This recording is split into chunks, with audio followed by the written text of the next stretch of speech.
Salut mon grand garçon. Le strap a pas très bien tenu cette nuit.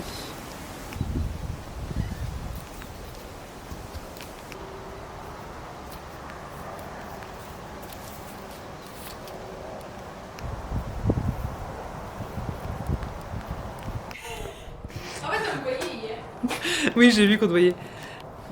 Hello tout le monde et bienvenue dans ce deuxième jour de vlog.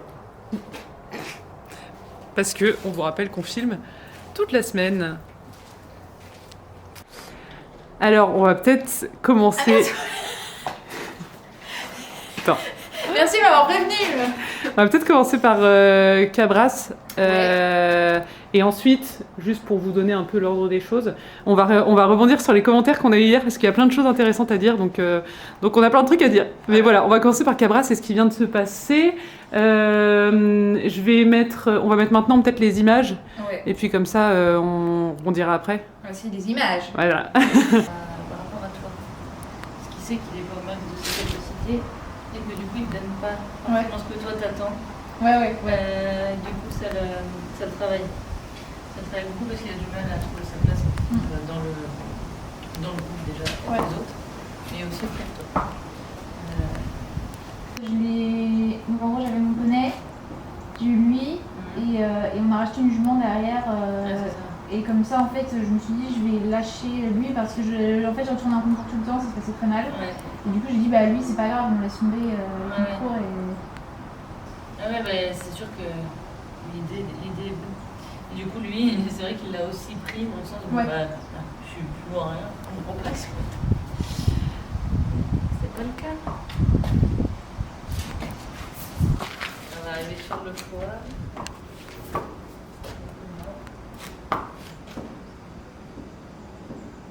Alors, ton ressenti? Et ben écoute, je suis très contente. On va remettre du contexte un petit peu quand même. Cabras, donc on a fait une vidéo dessus que vous avez peut-être vue, peut-être pas. Si vous ne l'avez pas vue, allez la voir. Donc en fait, Cabras, ça fait des années que il a des soucis physiques, de comportement et tout, et on trouve jamais vraiment la cause. C'est toujours un peu flou, c'est toujours, moi je dis il y a un truc qui passe pas quelque part, mais personne ne sait jamais vraiment où ça passe pas. Et donc hier, la masseuse, elle a trouvé vraiment pas bien. Vous avez vu, je pense qu'il y avait quelques extraits où elle parlait dans la vidéo. Ouais. Et vraiment bloquée physiquement.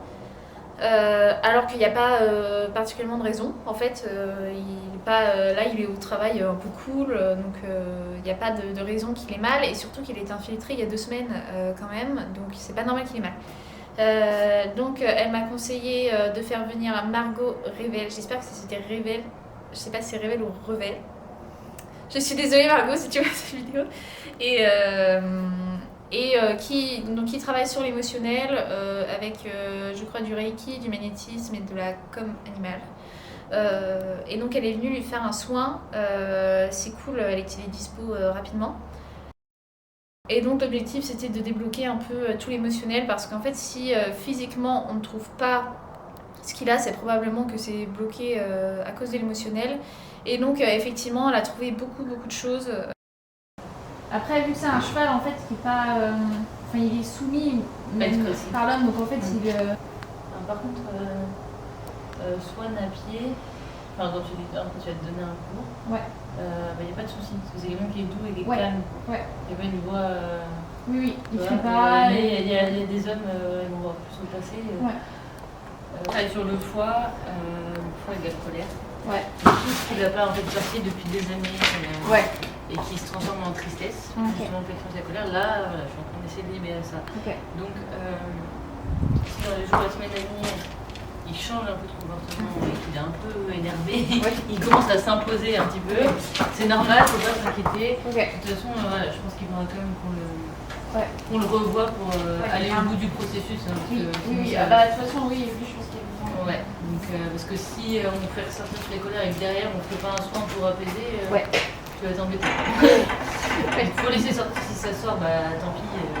Généralement c'est bien gérable, je me rappelle avant, Normalement, je pense pas, mais il faut qu'à un moment donné, il accepte de libérer ça, parce que c'est ça qui va faire qu'il va pouvoir s'étoffer, reprendre le tas, reprendre confiance en lui, être mieux dans sa tête, dans sa peau, donc tout.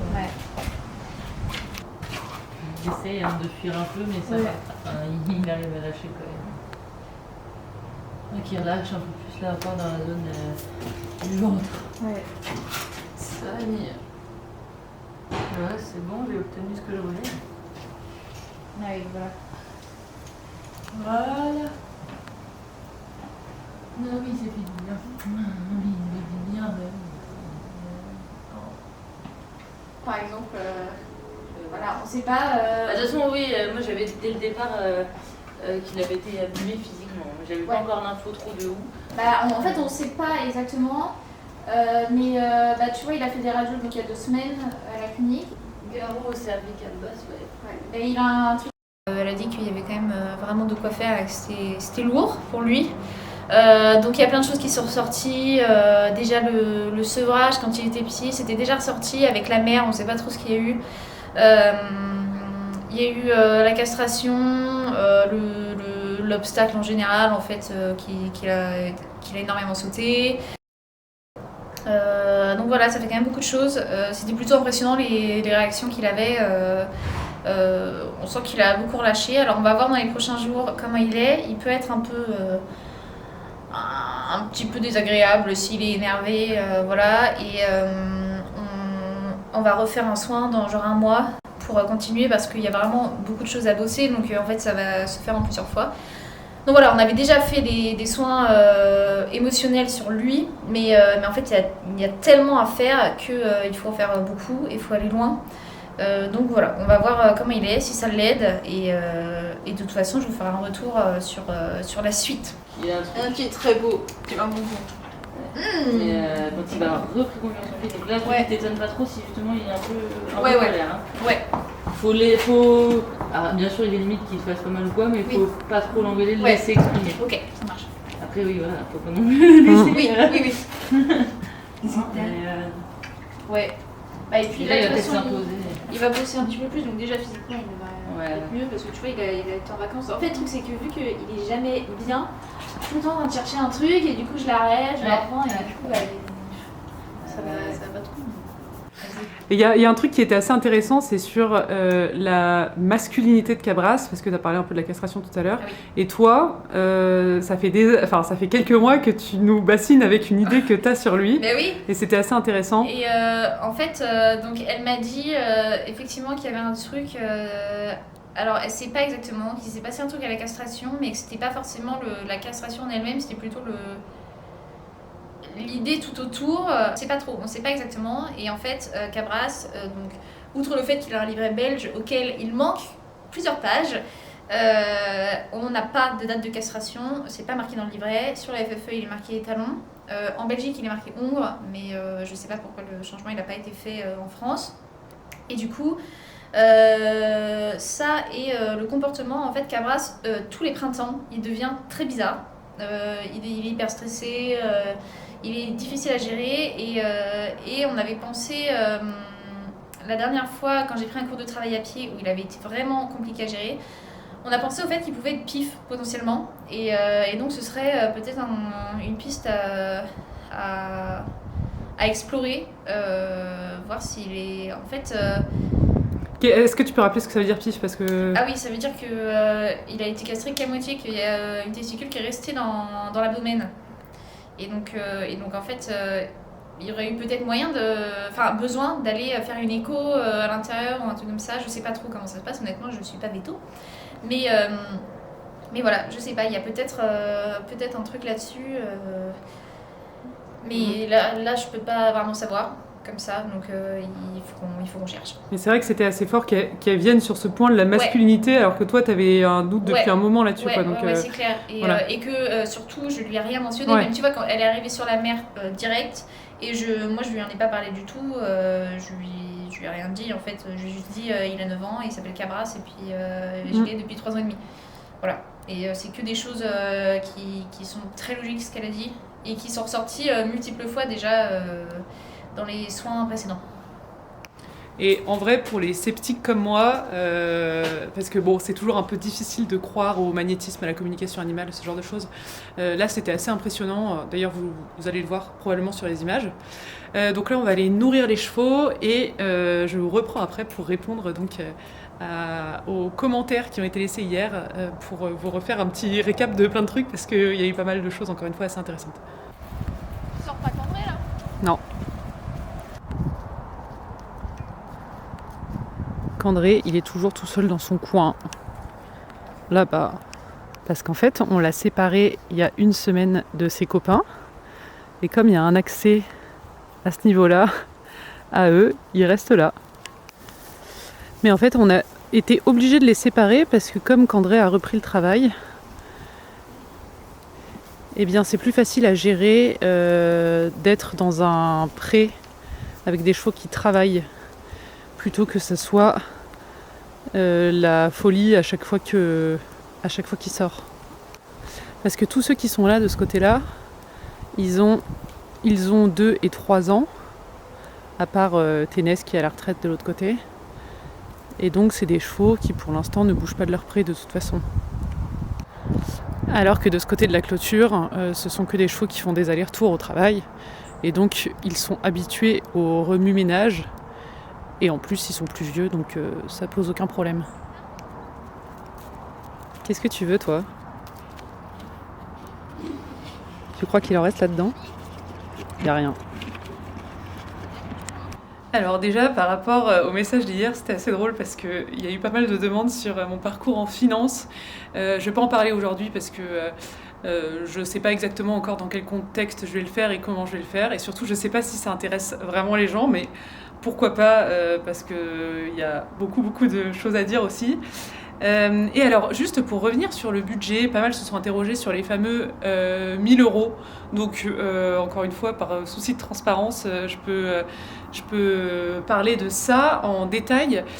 Donc, Candré, il est en pension travail, mais il est en pension travail pré-box la moitié de l'année et au pré une partie de l'année. Bon, là, c'était pas vraiment la moitié parce qu'il a beaucoup plus cette année, mais j'ai relissé les pensions pour vous expliquer vraiment. Et donc, on est à 650 € par mois.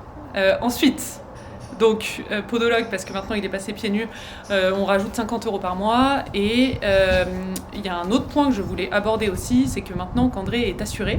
Donc on rajoute à ça 70 € par mois.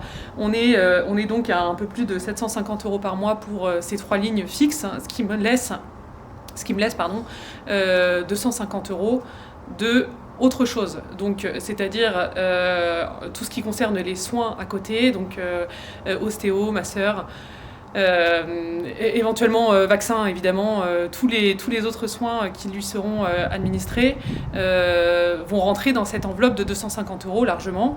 Les concours aussi, puisque nous on est en face du Bullry Jump, donc les concours nous coûtent quasiment rien, parce que pour l'instant on est sorti quasiment que au Mans. Et ensuite, pour reprendre le sujet d'Hippocagne, il y a peut-être un peu de vent, je vais m'écarter. Je vais venir à côté de toi. Parce que je pense que elle est en pension chez notre voisin qui nous la prend contre échange de services. Donc en fait, Hippo, elle est dans 3 hectares avec du foin à volonté, mais ça ne me coûte quasiment rien à l'année. Donc c'est pareil, tous les soins qui sont autour d'elle, ça passe dans cette enveloppe de 250 € qui me reste hors des frais fixes. Et pour revenir sur cette histoire de frais vétérinaires et de soins, Hippo, je ne l'avais jamais assuré parce que j'en ressentais pas le besoin à l'époque, puisque je gagnais bien ma vie, donc sortir une grosse enveloppe d'argent à ce moment-là, ça n'avait pas forcément d'impact pour moi. Et en fait, je m'étais assurée toute seule, c'est-à-dire que sur un compte, encore une fois par souci de transparence, sur un compte, j'avais ouvert un compte Boursorama sur lequel il y a 10 000 €, et cet argent peut tout à fait me servir, par exemple, en cas d'urgence vétérinaire avec Hippo. Cet argent est bloqué et je pourrais l'utiliser si jamais il y a un problème avec Hippocagne. En revanche, quand qu'André s'est ouvert la tête il y a quelques mois et que j'ai reçu la première grosse facture vétérinaire qui lui est associée, j'ai décidé de me pencher un peu plus sur l'assurance parce que, comme vous l'avez compris hier, ma vie est un peu plus bancale maintenant. Et donc, j'ai voulu l'assurer. Et aujourd'hui, donc, qu'André, ça me coûte un peu plus de 70 € par mois. Et il est assuré contre la mortalité, ce que je trouve d'ailleurs un peu bizarre dans le principe des assurances parce que on en parlait avec Younae la dernière fois, mais l'assurance mortalité, ça peut amener à de grosses dérives quand même, puisque moi aujourd'hui, si qu'André meurt, je touche une prime liée à son prix d'achat. Bon bref, c'est quand même un peu bizarre comme principe, mais c'est obligatoire de l'assurer contre la mortalité quand on veut assurer un cheval. Et en plus, j'ai pris 2 grosses options sur mon assurance pour qu'André. J'ai pris frais vétérinaires et chirurgie d'urgence. Donc, c'est-à-dire qu'aujourd'hui, je paye 70 € par mois, mais il me semble que j'ai jusqu'à 9 000 € d'urgence vétérinaire qui vont être prises en charge derrière. Donc voilà, c'est un sujet assez intéressant, l'assurance des chevaux. Parce que moi, j'y connaissais très peu. J'avais assuré aucun de mes chevaux dans mes années précédentes, mais voilà, pour qu'André, je trouvais que c'était assez important. Et voilà, si vous avez des questions, moi je me suis fait accompagner par un courtier en assurance, et c'était pas mal parce que ça m'a permis de faire un devis détaillé, de poser toutes mes questions, de peser le pour et le contre de ce qu'on voulait exactement, parce que par exemple Younae avec ses chevaux là, elle est chez Cavalassure pour les 3 et moi je suis chez Merkel, donc il y a pas mal d'assurances qui existent et c'est toujours bien de comparer et de savoir exactement ce qu'on peut avoir avec des prix en plus qui sont négociés par le courtier. Donc c'est toujours pareil, hein, c'est comme un courtier pour un prix immobilier, ça peut être aussi assez intéressant. Donc voilà. Et alors, dernier point de commentaire, c'était Gladys, tu as tellement progressé à cheval. Ça m'a fait rire parce que j'ai pas monté pendant 3 mois et la dernière vidéo que j'ai postée avec André, c'était une de mes dernières séances. Donc en fait, vous avez eu la dernière et la dernière avant l'été et quasiment la première de l'été. Et en fait, il y a eu 2 points entre-temps. Swan a monté mon cheval et m'a fait ouvrir les yeux sur pas mal de choses quand il est monté dessus. Et deuxième point, c'est que Younae m'a fait monter en début de semaine dernière et m'a aidé sur des points assez précis. Donc en fait, les 2 combinés, c'était pas mal pour que j'arrive à avoir des clés de travail. Swan, ça a été plutôt sur mon cheval puisqu'il l'a monté. Et que de toute façon il m'a pas fait de cours de l'été puisque André était en vacances, et Younae, donc en retour de vacances, a pu voir avec son point de vue extérieur et m'apporter quelques conseils. Et donc pour finir, Swan va rester mon coach de toute façon à l'obstacle, mais je voulais juste préciser que Younae a toute la légitimité pour me donner des conseils, dans la mesure où de toute façon elle passe son DE cette année et qu'elle doit suivre un couple amateur, donc dans le cadre du DE, elle doit faire le suivi d'un couple amateur. Donc il n'y aura jamais de problème, que ce soit avec Swan ou avec moi, par rapport au fait qu'elle me donne des conseils et qu'elle me suive et qu'elle me donne des cours même. Il y aura pas de... Ça arrivera probablement sur cette chaîne que vous la voyez me donner des conseils, mais il n'y a aucun problème avec ça, et au contraire c'est moi qui lui demande et c'est Swan qui la forme. Donc ça va être justement très intéressant d'avoir plusieurs avis de mon côté, même si de toute façon c'est Swan mon coach de référence, c'est Swan qui va monter mon cheval, et voilà. En tout cas, j'espère que ce vlog vous aura plu. Il y a eu pas mal de choses encore aujourd'hui. Demain au programme, je sais pas. On n'a rien au programme demain. Demain, chevaux, ouais, on va monter nos chevaux demain. Peut-être que je vais demander à Swan de regarder un peu qu'André pour avoir un cours de retour d'été. Donc on verra tout ça. Mais on se retrouve demain. Adios. Ciao.